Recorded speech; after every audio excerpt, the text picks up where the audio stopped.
I've spent time in and out of government, thinking a lot about invention inside government. Megan is one of the great luminaries. When I first heard that Megan had been appointed into her role as CTO of the United States, I was just struck about what a big moment that was for our country and for the signal it was sending in terms of bringing technology talent into government. And so you're somebody we've traveled in circles that are adjacent, but to be here with you tonight is really a great pleasure, Megan. And Matt mentioned other things you've done, and we're going to cover the sweep tonight. Megan will. I'm just going to ask a couple of questions. Shift 7, which Megan's running, I'm sure we'll talk about.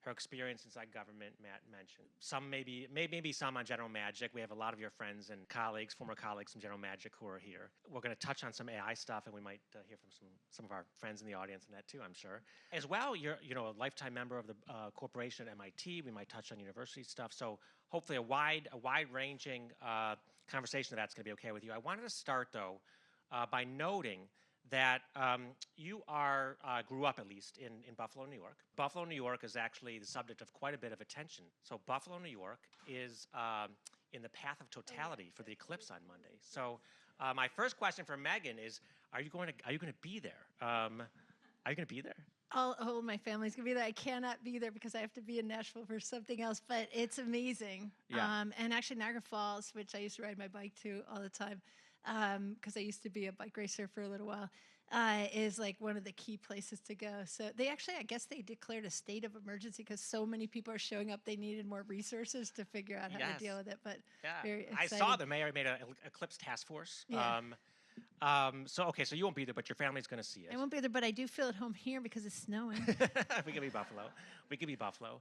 Just on this, on the eclipse for a moment, like what role do you think events like this have in catalyzing young people to be interested in STEM? What's true for any of us, there's a lot of people here. I'm seeing Dr. Joy Boole-Winnie, I'm on her board, the Algorithmic Justice League. How we come and how any of us come into STEM and science and technology is usually because at some point when we were younger, something like this happened. There's something that was magical, awesome, that made you be like, that's really cool, I want to know more. And if you think about something like an eclipse, that's like, it's human mystery, right? It's what's happening in, astronomy, but also in story. And why is that happening? And the beauty. I was listening to it, and I don't know if you guys heard, there was a really cool NPR interview of somebody who talks about going to a total eclipse and how, when you get to take off those glasses when it's totally dark and you see the edges of the corona of the sun. And I don't know if you can see then the stars that we never get to see,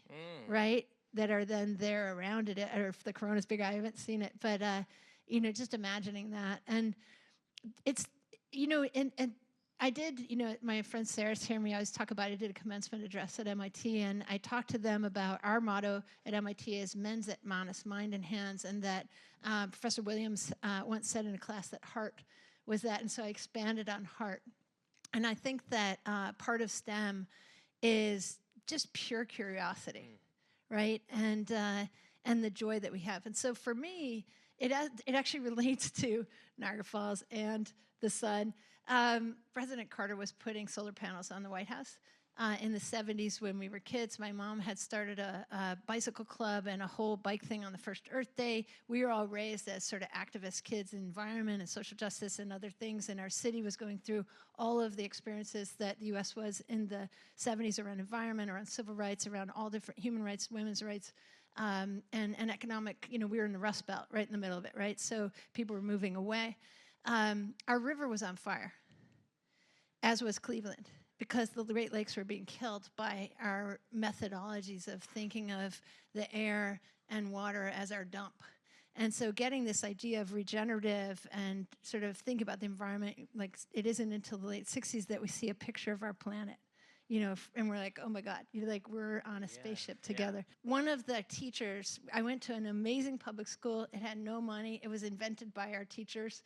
There was a lawsuit in Buffalo to integrate the schools, and so they created these magnet schools, and they were fabulous, and they gave the teachers freedom. And I think those are our first, in addition to my parents, but my first entrepreneurs are my teachers. And so having mandatory science fair, so every single child had to do a project. And they had to do a project, not make bake sale cookie volcano thing. They're like, what do you care about? What do you care about?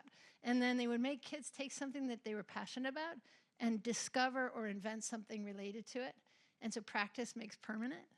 And so many of the kids in my school ended up having a STEM path because they learned that not only was it cool and curiosity like this, but that they could do it and they could see how to do it. And so we began our careers that way. I was thinking, because you mentioned science fairs. So the science fairs you experienced when you were young and had teachers who cultivated that. I know you spent a bunch of time at science fairs with President Obama. We might come to that. And then I was thinking about the work you're doing at Shift 7, whether it's with the UN, and they seem resonant, right? It's about picking a topic that matters in the world, that's important to people, and encouraging them to work on it. It seems like there's a line from Megan in Buffalo to Shift 7 and the work you're doing today. Do I have that right, yes. basically? Okay. And it's in some ways you could think about, I think of Shift 7 just means, Shift 7 means and on a keyboard. It's a very small company that works in collaboration with others and partnership. And the work is just a series of projects. And I think in a lot of ways it's solution making through inclusion. And one of the things that is the common thread, we work on environmental things. We just did some work around, if you saw the Oppenheimer film about the Trinity nuclear bomb that was in New Mexico, there's a lot of people in those areas who are affected by nuclear fallout, continue to be in their soil and other things. And so we were able to work with, we're lucky we can find the Avengers and pull them together. An amazing professor at Princeton, my colleague Susan Alsner, who led for us, the two of them put together a team and got and sort of found the weather from 1945 data and reanimated the ability to see where did the fallout from the Trinity bomb go. And we found it got to 46 states in 10 days, including a lot around New Mexico. And then we were able to do, Sebastian got the data for a reanalysis of the Nevada test site. So can we understand not only on behalf of our colleagues who are suffering in New Mexico to get them some resources, but also understand together using data science and storytelling these things. So, that's an environmental project, which is really sort of a groundbreaking thing that helped those colleagues who are environmental justice teammates in the way that we do GovTech. This is philanthropy tech or environmental justice prototyping. All the way to like the UN, you mentioned the UN Solution Summit, find the doers and help them, make them visible around the Sustainable Development Goals. So I'd say that it's really through board teamwork with Joy, with others, and these kinds of programs, a set of methods. And it really does come to Buffalo, like learning really community organizing of innovation. Our teachers were so good at recognizing the talent in everyone and doing really provocative thing. One time, we were a little bit younger, we were in the middle school, but they decided to have 1984 Day. And they just started doing super weird things and they didn't tell the kids, and they were waiting till the kids would revolt. And it took till after lunch. And then there was a big town hall, but they would just do these things. And the thing you mentioned about the sewers, one year someone wrote for a grant, Mr. Cusa, and he got money for this idea called Ideal Community. And he made the very first week of school, all the teachers remixed and did something that was passionate to them. We often did it in teams. Our music and art teachers did this whole architecture tour of Buffalo, which is amazing because we had Frank Lloyd Wright, Sullivan, who's Wright's teacher, and all of those. But we were at the beginning of the Erie Canal, which is, I don't know if you guys know, but the Erie Canal, which was called Clinton's Ditch for DeWitt Clinton, everybody thought it was the goofiest thing. It dropped the grain price by a factor of 10 for getting stuff out of the country and through New York and back in. And it was really, in a lot of ways, this communication place where women's rights, civil rights, all sorts of conversations happen, and the economic development happened, and the Haudenosaunee Iroquois communities brought their knowledge forward.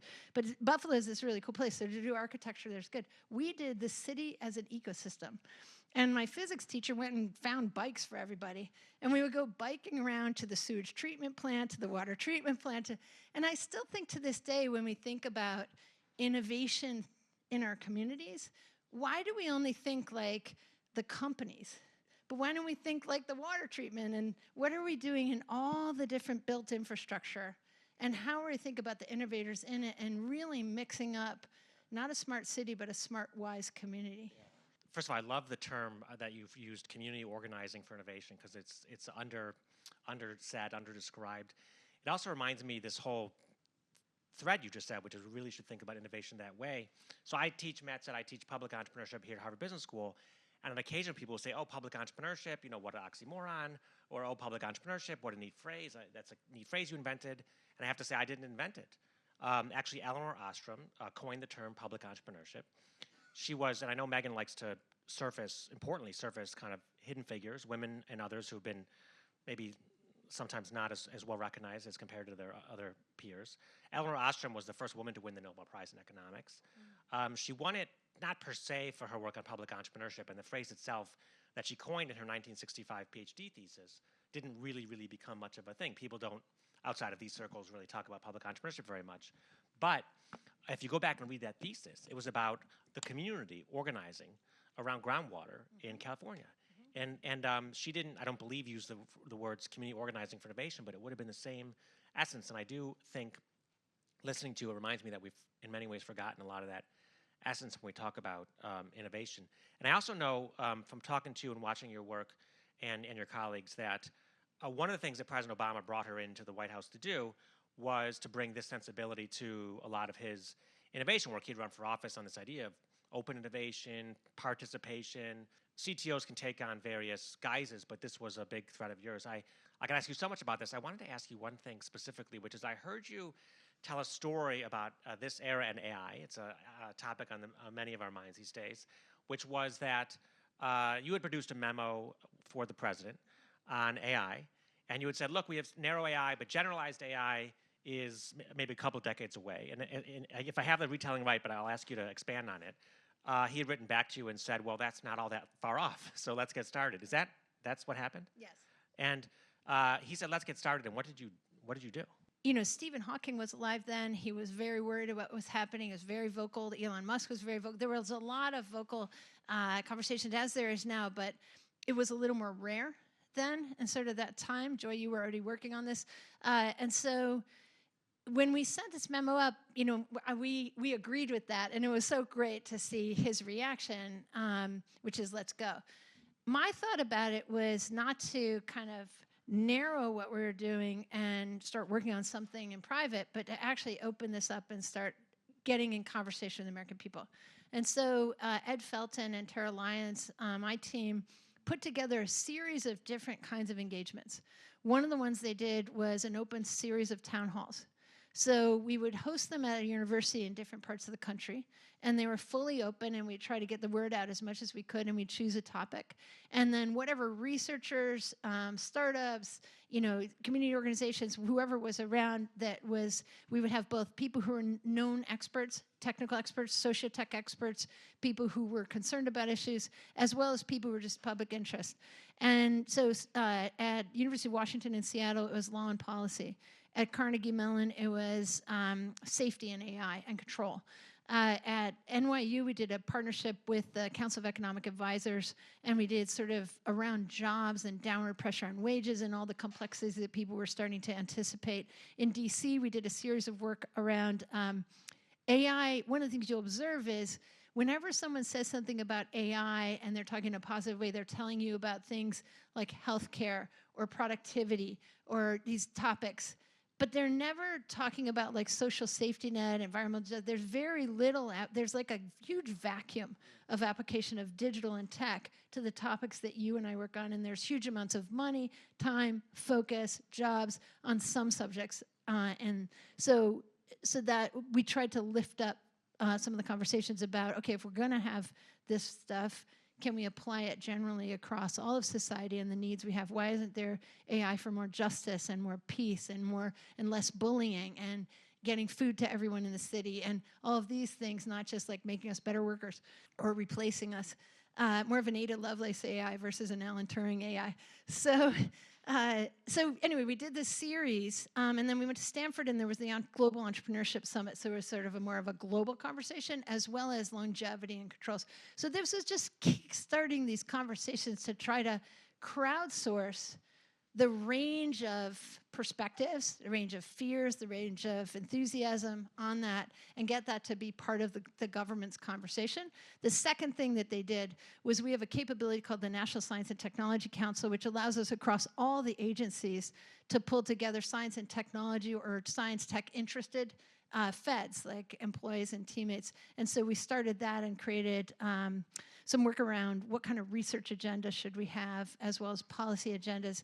Colleagues continued that under Trump. Michael Krasios was CTO. He continued a lot of AI work, and then under Biden, just the AI, the blueprint for the AI Bill of Rights and the executive order has come out, and so we continue that. But the roots are there in both the AI work that we did that came out around December 2016, as well as online input, but also 2015 we were doing big data reports and the challenges of the kind of data that we're crawling that is so biased, and also whole missing swaths of data. People are missing in the data sets as well as imbalanced in the data sets. And so we're crawling, garbage in, garbage out. And we can really create huge problems for ourselves, our country, and the world. So you brought up Turing and Lovelace. So this is a very hard question. I was actually not going to ask you, but since you brought them up, and since you're eminently capable, I'm going to ask you. So people know, so the Turing test, right, this way to test whether or not AI is essentially intelligent. And then there's this notion because of what Ada Lovelace, Turing's perspective, yeah. And then there's a Lovelace, there's a lesser known Lovelace test, which is about whether or not an AI could be creative. And I hear you, and I know in your work, and Joy and other people think a lot about an AI that's more inclusive, an AI that's unbiased, an AI that's so. If there were less of a thief. Less of a thief. Okay, so if there were a Megan Smith test for AI, what would the criteria be? I would probably crowdsource that and ask a lot of people who together we would know more, like we always do if we're together, and especially if we do a good job of finding most people versus only one group or two groups. Yeah. I think it would be about kindness. Kindness is so much more important than knowledge, even though knowledge is important. And so something I think there's this empathy, this part of humanity that is so essential. You're born into a family if you're lucky, and what is that about? And if we want to make this thing, why are we replacing ourselves, and why are we making, so Sarah Karush is here, and Chiron is doing amazing work to look through images to support people to detect breast cancer much sooner. Like, can we have this thing can this be helpful? I mean, what AI, in some ways, you can just think it's all of our knowledge as best it can be crawled, and then really good stats to guess what the thing is, right? So it's not really artificial. It's aggregated intelligence, aggregated by some right now. But if it was there, it would be much broader and much kinder. And Ada Lovelace was born and worked in the time of Darwin. And she's the first person ever to think of an algorithm and write one. And she wrote in a letter, she said, I think we can figure out the math of the cerebrum, which is basically a call out to AI. She said, if we think about it right, like we thought about astronomy or sidereal, which is star math, I wish to bequeath to the generations a calculus of the nervous system. And, the first algorithm she was writing, she was really like the family Wright, because their sister and mom were involved with the brothers. Or Da Vinci, she loved flight. And so she wrote her algorithm as Bernoulli's equation. And she also writes about music. And in fact, in the Google Doodle, I saw a portrait of Ada in 10 Downing Street when we were there for a program called Silicon Valley Comes to the UK that our friend Cher Coutu does. And they said, of course, Lady Lovelace. And I'm like, who's that? And so we waited a whole year because her birthday's on the 9th of December, and it was on a Saturday, and we know you don't see Google Doodles as much. So we waited a year, and then we put out the Google Doodle. And so for 20 hours, globally, rising on Twitter, it was in the top 10 was Ada Lovelace. And so bringing her back into our consciousness. But the doodle that the team did was so beautiful. It has her writing at a desk, and she writes all the way to music. And we're here with our General Magic teammates. And one of the things that came out of General Magic through proxy is our friend Tony Fadell working on the iPod years later, decades later. But the iPod and Ada are connected. Which is amazing. You also mentioned, so you mentioned flight, and you mentioned the Wrights. So the Wright sister, I think. And mom. And mom. The Wright sister and mom, who get no credit. And I know you have also some affinity for Amelia Earhart. I think I have. I was going to come back to this.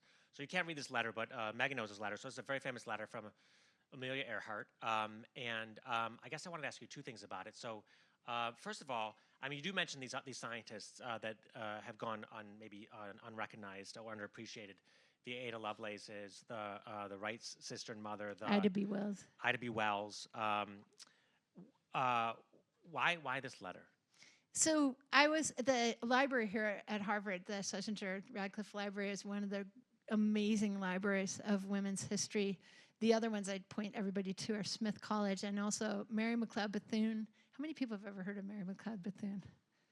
Mary is the biggest civil rights leader, leading between W.B. Du Bois and sort of Booker T. Washington and Ida B. Wells and Martin Luther King Jr., that whole series of time, 30s and 40s. One of the things she did, in addition to all her leadership, was she kept tons of women's history in her carriage house, which is now in the National Archives. If you ever go to D.C., go to Mary's house. Unbelievable person. And if you ever get a chance, read her last will and testament, which is what we should do. It's unbelievable. But I love to find these things because really our colleagues are with us across time. And so we can work together with them if we know the history of what they did, and we can build on their work. In this case, Amelia has this letter from Beatrice Pugley, right? And I love this because the Schlesinger Library pulled this out to show to me. And it's a beautiful set of advice to a young woman about how to come into STEM. You know, she's like, hey, if you want to do like air traffic control stuff, you should go over to the train station and start looking around and work on that. If you want to fly, you better learn how to fix your car. And it's a fabulous, real window into what Amelia thought and did as told by advice that she gave to someone else. The thing that I noticed recently is if you look at the address, I don't know if anybody knows where Kenmore, New York is, but it's like right on the edge of Buffalo. So it's like a full circle thing, and I had never noticed that. Yeah. So Beatrice which is my grandmother's name, was living very near where I grew up. Wow. So, but these kinds of things are really important because there were really great STEM Girl Scout badges in the early days, and then they disappeared. And there's a bunch of Girl Scout badges that should be in existence that are right in that letter. Yeah. And Boy Scout badges, everybody badges. She also, Amelia Earhart says in this letter, that often when there's new technologies, they can be good places for, in this case, for women to enter into because there's this newness, there's shifting going on, which I find kind of inspiring now too. Yep. To think about all the opportunities that these new technologies might actually afford people with new ideas. And also, my sister-in-law wrote a piece she calls "Erasable Humans," really about the disappearance or the kind of how women's history just kind of like evaporates, and or people color these histories just evaporate, and only some people come through. And so one of the experiences we had at General Magic was we got to work for Steve Jobs' Mac team, basically, and Mark Peratt, who was our founder. And so Joanna Hoffman, who's a physics grad from MIT, is really Steve Jobs' sparring partner. She's in the Jobs movie. Kate Winslet won the Golden Globe for playing her. She's amazing. And Susan Kerr, all the graphics on your phone, that's all that work. You just see it in the writing from Hollywood. Whoever's writing that movie doesn't mean to be doing that, but their socialization makes them write. You know, for example, in one scene, Joanna and Andy Hertzfeld's and Jobs, you know, the actors are looking at the demo that's about to happen. The Mac's supposed to say hello, which it did, and it's not working, and so there's this moment of tension. And so Joanna's kind of being explained when she's really probably the one who organized some stuff that they're talking about. Or there's a moment where the Jobs character is talking to all the different team, and so-and-so, I'm going to tell Andy you didn't do this, and so-and-so did this, and so-and-so did that, and so-and-so. And the line they say is, Susan did the bag. And I'm sure maybe she designed the bag, but that wasn't what she really designed. She designed every single graphical thing that the whole world uses today. This is, you know, if we look at this kind of image, this is her stuff. You know, and so Susan maybe did the bag, and she designed the graphical user interface for all of humanity. Thank you. You know, so the writers don't think that, though. So you have to bring this because they don't even believe you. Like Ada was never included as she is today. Thank God for our wonderful colleague Stephen Wolfram Alpha, who loves history also, and he read all of the correspondence between Babbage and Ada which was, I think, 9 postal deliveries in London. So it's like email. And he's like, this is real. So to have an anchor mathematician validate is very important. There's another part of this letter I wanted to ask you about and take us in a direction. We're covering a wide sweep of some of your experience at universities, especially since we're sitting here at one. So the second part of this letter, actually, it's kind of funny. It moves from this very, this very inspiring note about women in aviation, about women in technology, women in STEM, and the second page is about basically what courses you should take. It's like what classes should I sign up for? Which I see some former students here. I know I've been asked before. So I want to take that as an occasion to ask you if you were recommending to students these days, undergraduate, graduate students, what courses to be taken these days. I'd be curious what your advice would be. And then I want to ask you a follow-up question, which is, you're on the corporation MIT. What courses should universities be creating that they aren't these days? Yeah, so I think in terms of courses, the most important advice I got from a professor was actually lucky to take acoustic from Professor Bose, like Bose speakers, and he was amazing. And the thing that he was always telling us is follow your passion. Because you guys are hard workers, like people are hard workers in the world, most people in the world are, and you'll do things, but if you can follow something that you actually love and are interested in, you're just going to be better at it and it'll be more interesting. And so I think that's very important as the number one driver of what classes you want to take and what major you want to do. I mean, most of the young people today are going to live 100 years, and so, or more. And so there's an awful lot of things you can do in between that college time or your high school time later to learn things. And so I have 2 boys, and I just encourage them, learn as many tools as you can. And the tools are defined as many different things. That could be learning to write essays well. It could be learning to code something. It could be learning how to make some fabric thing. Or one of my sons is, he's an engineering student, and he has this cool outdoor arts class where they're doing an entire festival. And so they've made these huge puppets, and they're going to have them illuminated at night as an installation, and they're going to carry them around. Like, what a great experience to do this with each other. That experience is a product development experience, like you're making something. And so whatever it is that you're interested in is what you should be taking. But the one advice is I would say breadth. Don't opt out of things because you think they're for someone else. Take a drama class so that that'll help you with speaking.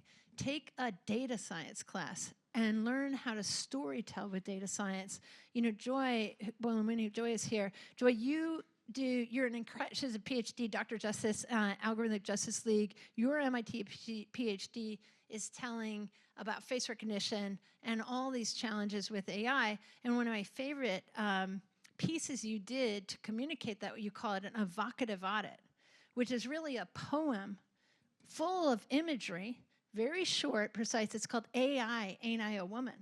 And it's showing how face recognition is not working properly for different people on all of the major platforms using screens behind. And so we can write a paper and people read it, but if we do a spoken word poem with amazing graphics, I mean, that played recently in Lincoln Center, or in Kennedy Center, and you could have heard a pin drop after those 3 minutes, right? And so thinking about cross-pollination of skills, the main thing I always say is like the universe doesn't ring a bell between classes, but we do. Right. And so how do we get out of that habit? Well, we still go deep enough on a subject that someone really is grabbing it, and if you're interested in that, go as deep as you want.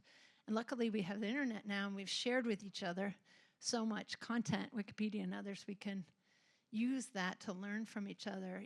Think about all the videos we post for each other and learning that can be there. And hopefully the way some people are implementing AI won't be all about crawling that and kind of taking away the creativity of people. You guys just launched 4 C's. I think it's credit, control, compensation, and consent.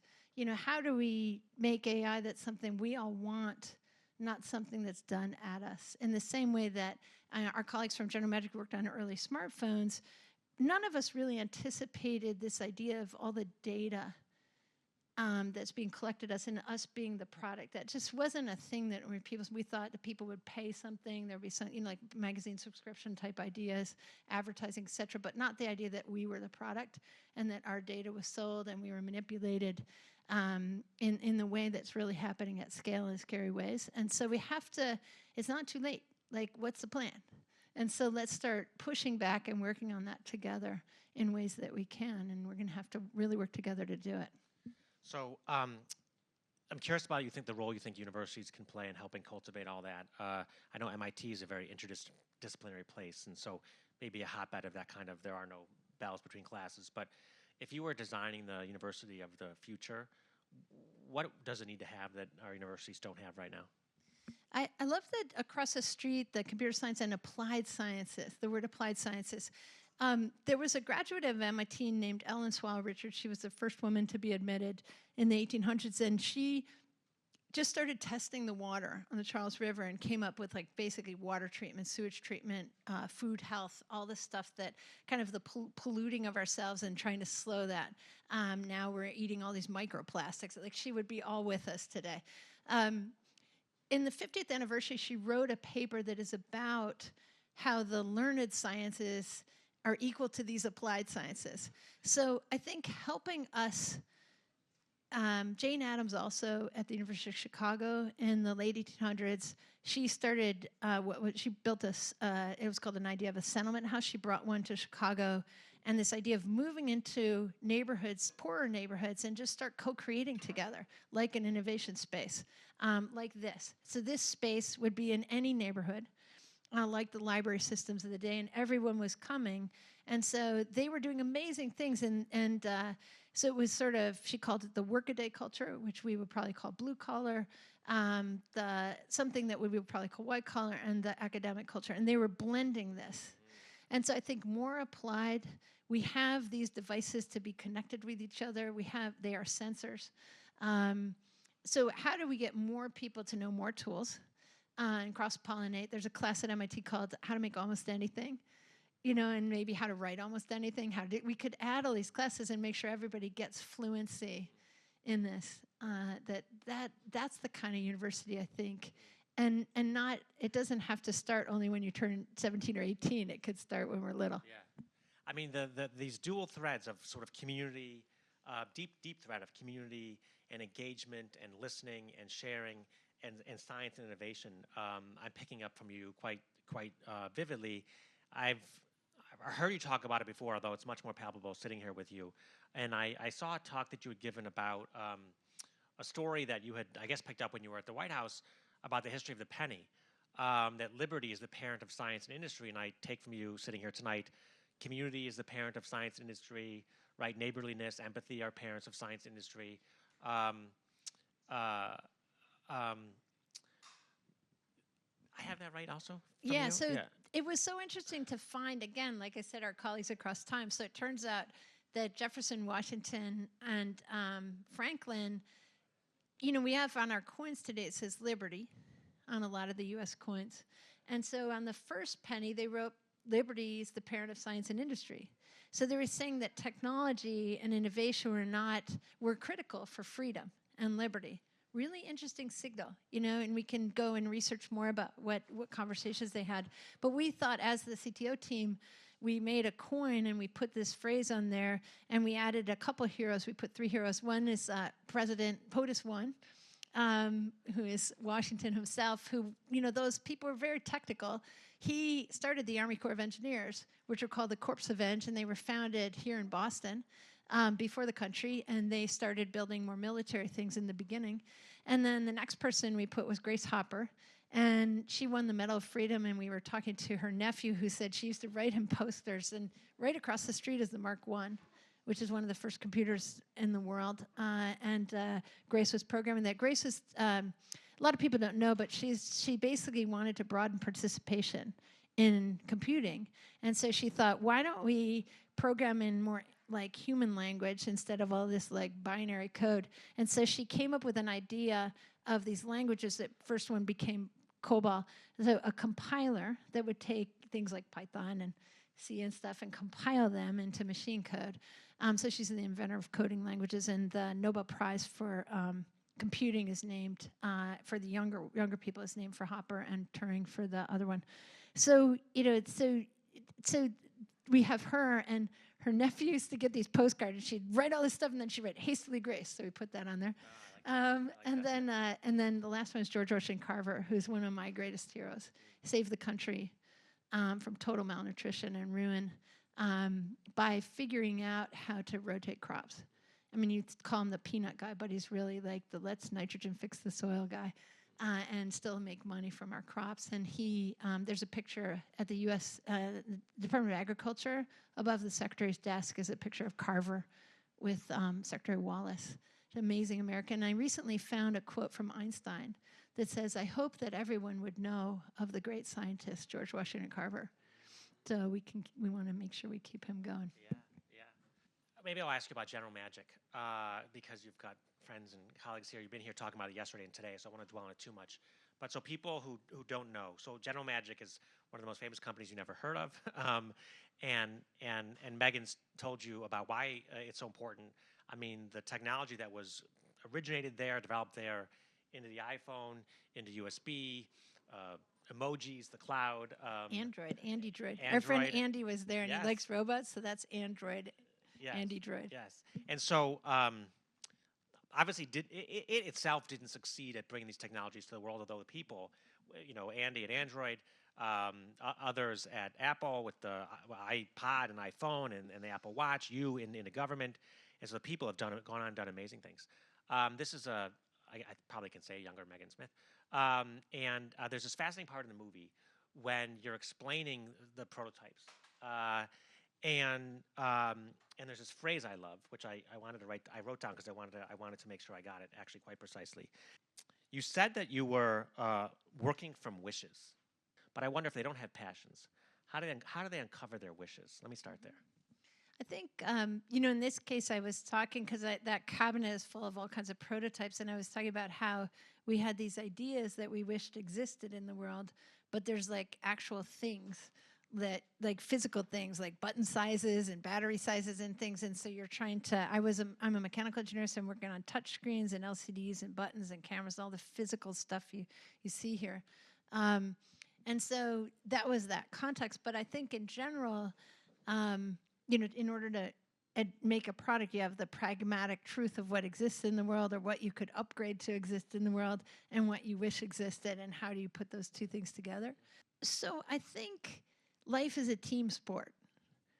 And so the key thing to do is if you have an idea of something you wish exists in the world, or you see a problem you wish was different, start talking about it. And if you're passionate about working on it, the first thing I do is I scout and scale. Like I look for somebody who's already working on it, because it's really like, think about it, we're like bullying, and then we're like, oh my God, what are we going to do about this? If you look down, it feels heavy. If you look up and say, I wonder who is already doing something about bullying. Oh, what? And then pretty soon you're like, oh, okay. It's like, when Malala Yousafzai was attacked, the news was around, and we found out that she could become well. And as that became true, wanted to make sure she would lead us. Like Jeff makes Amazon, Malala helps us get kids to school. So how do we help Malala lead us? Because it's a lot easier if Malala, who is super focused on this and understands it intuitively, and had actually, she told me as a kid when they were younger, a whole pack of girls got together and just decided they were going to organize all of this. And she said to them that she wanted not to be the leader, and they made her be the leader. So she's like, this is her passion that she sees more clearly than anyone else. And so why don't we help her do it? And then if we have a lot of people like that who are passionate about things that matter in the world, what a surface area of change we can have. And then we help them. It's like venture capitalists, but venture catalyzing, supporting others. So I think one of the cool ways to make wishes happen is help the doers. And if you're one of the doers, I'm happy to help you, and there are other people too. So start getting some help from others and co-creating things and integrating with others who already have solutions together. It could be commercial. It could be civic. It could be governmental civic. It could be nonprofit. It could be an educational thing, an academic thing. We don't know what it might be. Research. It might be exploring and discovery of something that you have a question about. It could be anything, but following that line and doing it in team matters a lot.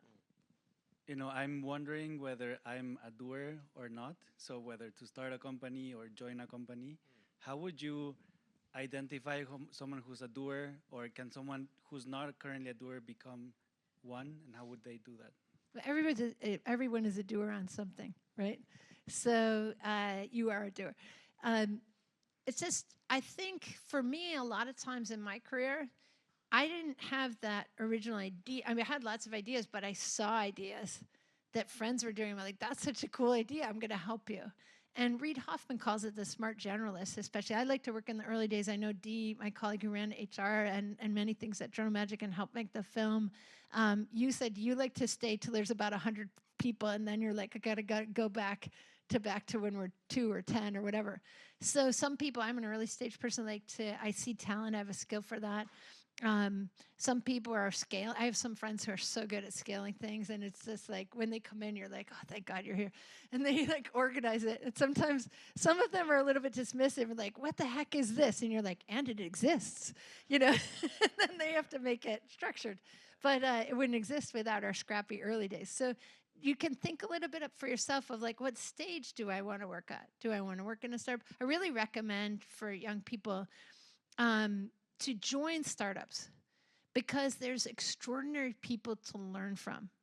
Or join a scrappy team inside of a big company.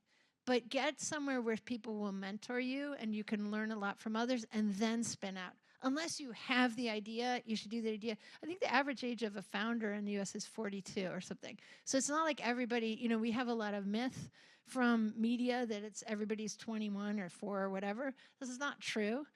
You can be that person, but also being able to work in a team like we were, what an amazing honor and privilege to get to work with some of the mentors we have. Some of them are here. Mike Stern is here, Dee's here, others that we got to work with. So that's the thing I think to look at. So don't worry so much is my main thing. Like, life is long, and you don't know exactly where you're going, but definitely let yourself be pulled to things that are of interest and people. The other really good advice Professor Bose gave us is he said, keep your bags packed. And he didn't mean don't work hard, don't run away from stuff, but he said if something is not right, there's other people. There's another team. You can go to that. And especially for those who are facing discrimination, and that there's another group, and they don't deserve you. And you could be in a different place if you're in a setting like that, or people are being abusive or whatever. We don't need that in the world. So you can go away from them into some other place. Some people are trapped in that and should ask for help, but if you're not trapped, move. I was just wondering what you're most excited about in technology right now. Obviously, AI is changing everything, but is there anything you're particularly excited about? I'm definitely not very excited about AI, but that sounds strange, right? But I just worry about the downsides of it, even though I love the upsides of it. So I have great respect. But I sometimes think in a box like there's good stuff from AI and bad stuff. And there's a future of good and bad, and a future and a current and today of good and bad.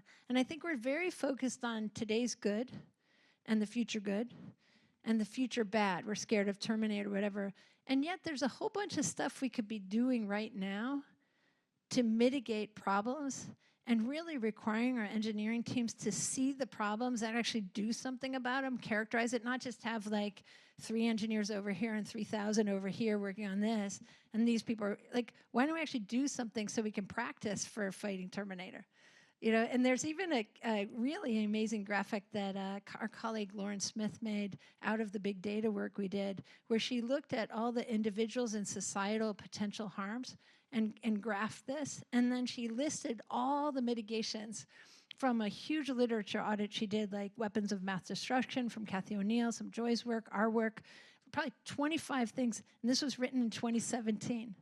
And so back to school, I wish that more computer science faculty would incorporate problem set problems from those mitigations and mobilize our amazing young computer science students and those who are working with them to practice at mitigating challenges in AI, as well as working on problems in AI where there's a total absence of technologists working, like on social safety net or environmental justice, in addition to health and other things. So that's an area that I'm really excited about, sort of the missing and innovation teammates. So we have, you have written a lot about the United States Digital Service, the 18F team, the Presidential Innovation Fellows, all these people who can now rotate into government, just like a lawyer might clerk, or different people, different managers might rotate in government. Government's only whoever shows up. That's all it is. So we need you to show up. Even if you come through API or you come in a rotation for a couple of years, we need to make these governments better. They're the wealthiest things in the world, and they're really dusty. And they're full of amazing people who know what they're doing, and they need colleagues who are respectful and co-create with them. The problems are harder than the commercial problems. And so getting in there. So I love working on that kind of stuff, and I love finding things. The one thing I would add is I was just in Rajasthan with this guy, Mavendra. If you look up DHUN.life, regenerative agriculture, regenerative placemaking, and really thinking about how can we be more in sort of in concert with, or more comfortably with, our planet and each other in a way that brings more kindness in the ecosystem all the way around. That's the stuff I'm super interested in. Just on this topic of, since we circle back to an AI, I want to ask the group something and maybe ask Megan something. But also, Megan said government's only who shows up, which is something you said, which I love. And then you also said this thing, and I heard at the MIT commencement address, technologists going to serve, basically. It's critically important to show up where we're more rare, where the greatest problems live. And I think that's another fascinating way to describe government. I mean, it is where the greatest problems live, and yet we're these, in the United States, can we harness AI for justice, security, and opportunity, or is it going to be something more dark? So how many people are on the more optimistic side? We can, in fact, harness AI for justice, security, and opportunity for all. Let me see a show of hands. Okay, so Dr. Joy. Okay, Megan's there too. And how many people maybe are unsettled and have maybe the darker sense that we're just not going to be able to? Okay, all right, well. And I have both. I think yeah. both. Oh, yes, it's to say more about that. I think both. Yeah. I think it also depends who we is. Yeah. American people, I guess. But your point is but we don't know what it, I mean. They're meaning that he probably means the everybody we. Yeah, right. But also who's going to get the money to do that? Yes. Yeah. Who's going to get the training to do that? Yeah. Who's going to get included in the meeting? Who's going to get talked over in the meeting? Yes. So the we is very important in thinking through that. I think if we can work together at the level we could. But I saw you shaking your head. I agree with like the scariness of being unable to do this, and how, I mean, we certainly have been unable to figure out a lot of stuff. Even though we wish we could, we just can never do it. And so, can we actually do it? Should we trust ourselves? And there's always bad actors who also want to do things for whatever reasons. There's also actors who have limited resource who need to do things because they're not being included, who will act badly. Or in bad ways just to get included. So there's a lot of that. That's hard. Hi, my name is Annalise Willaris, and I'm HBS alum. And my question to you is, it sounds like your company and yourself, you've invested in so many exciting, innovative, inspiring, things, ventures, projects. If someone were to give you $100 million, how would you think about investing that? Like, what are the problems you'd be passionate about solving? How would you allocate $100 million? Yeah, I think the most underfunded area is something called the glue layer, which is, I think there's plenty of money to route directly to a lot of different projects, but it's hard to find all of them because the mechanisms or the ecosystem support for surfacing that stuff is not as available. And so if we could be more capable in our storytelling about all the innovators, when we do, I have a couple images that I'll show you really quickly if it lets us go through. Actually, just really quickly, let me diverge a little bit. First, this one, talking about collective genius, is this particular little animated GIF is about how talented everyone is everywhere. And what this is, because I got to do the acquisitions of Google Earth and Maps, we we needed metadata in order to be able to provide maps, because we need, like, what street name is over there. We can't go around and collect it. And so my amazing friend Lala created MapMaker, like a Wikipedia capability, a drawing on top of satellite imagery, your street name. And people, this is Lahore, Pakistan, in 6 months, they drew themselves onto the map. This is the activity on that tool. Look at all those countries who didn't have the resources to do metadata with, like, US Geological Survey. So remembering there's so much talent in the world is part. So an example of a glue layer thing is, let's help Lala and then get the word out to everyone to get themselves on the map, because then the ambulances can get where they need to go, et cetera, right? So that's a kind of glue layer thing. Another one is, these are 2 places in the desert. Does anyone recognize either of them? Black Rock City on the top, Burning Man, Born Out of Joy. Bottom one, anyone? Zaatari refugee camp, northern Jordan border towards Syria. Similar size, similar budget, totally different governance. So one, in the upper one, people are sort of, the people can self-actualize, they can do what they need to do. And the other one, they're kind of locked down. And there's it's kind of a 19th century, 20th century kind of service orientation. And so if you can remix that in how you think, and so in this particular case, like, how can you fix systems to be more kind? And so this is sort of a little riff about, like, glue layer. Like, this is Ralph Abernathy and the Poor People's Campaign protesting the moon launch of Apollo 11. Not because they weren't proud of this, but they're like, if we can do this, why can't we fix other things? And actually the head of NASA came out and said, like, why don't we not push the button if we could fix this? And so it's sort of like, why in West Virginia, or is this guy collecting water, and the highest speed internet in the Western Hemisphere is 5 hours away in Chattanooga, or how many 7 hours drive? We can get in that car. You know, and so we were thinking about all the problems in the world, and so we just went out, and so this is a glue layer move. It's asking people in the world who's already solving the SDGs. And look what we found. Like, we just asked, social storm the world. And someone's flying drones to plant 1 billion trees a year. Someone in Uganda is teaching law in prison. People are building floating fab labs instead of cutting down the trees. And then the people in the Amazon can be in the Moderna vaccine team. You know, there's people all over the world who look like people all over the world who are doing amazing things. This is the UN Solutions Summit. Bernice's Bamboo Bikes, Women Texters, founded by Devura in Nigeria. This was a Gaza internet camp. This is Boise, Idaho. There's 15 tech meetups in Boise, Idaho. One of them has 800 people in it.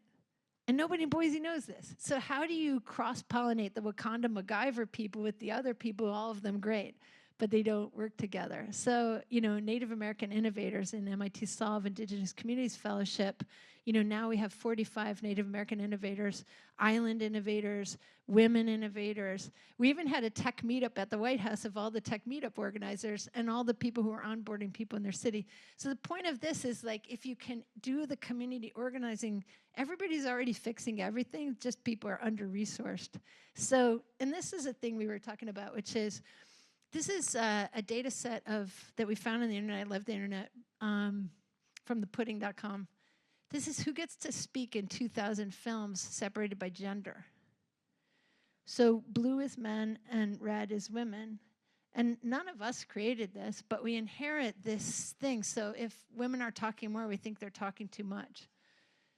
And when we're kids, we learn this. So how can we know that it's Steve and the team, not just an obsession of Steve? How about the team, right? And how about, you know, doing things like a hackathon for foster care, or this is Grace, she's teaching the police chief in New Orleans how to code. This is all the cities who opened up officer-involved shooting, use of force data, these data sets. That's a glue layer move to get all those cities to do this and get them to be in a community of practice or a guild. So it's sort of, this is another glue layer piece, which is the president is saying to these little kids, it's in the White House Science Fair, he's like, what did you guys do? And they're like, we made a page-turning robot. Why'd you do that? Some people don't have arms or they need help. And so they learned you could help people with tech. And he's like, how'd you guys do this? And they said, well, we had a brainstorming. And then he said, okay, and then what'd you do? We built some prototypes. So I think it's having higher expectations for people and routing the things that work to each other faster. That's what I think of the glue layer, because we already have everything we need. We have the planet we need. We've got a lot of messed up stuff. We need not only computer science, but chemical engineering, all these different engineerings to teach all the stuff. We need the humanities to teach the tools and all that. So that's what I would do. Okay, lovely. Yeah, right here, yeah.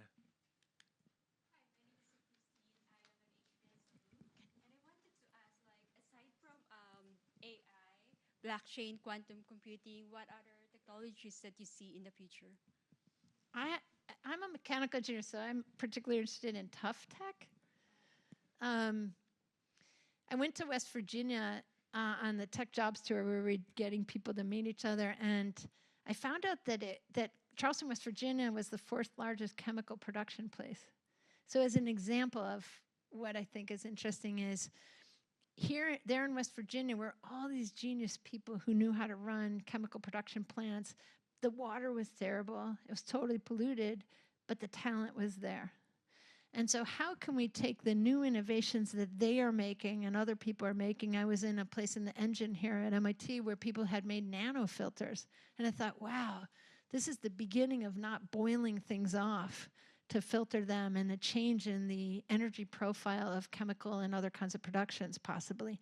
Could they all start working together and we mix up the country more to get ourselves out of the environmental nightmare we're in, as an example? So I think of like all these different sciences and engineering capabilities that we have and arts capabilities we have. Can we not be so focused on data science and tech and coding?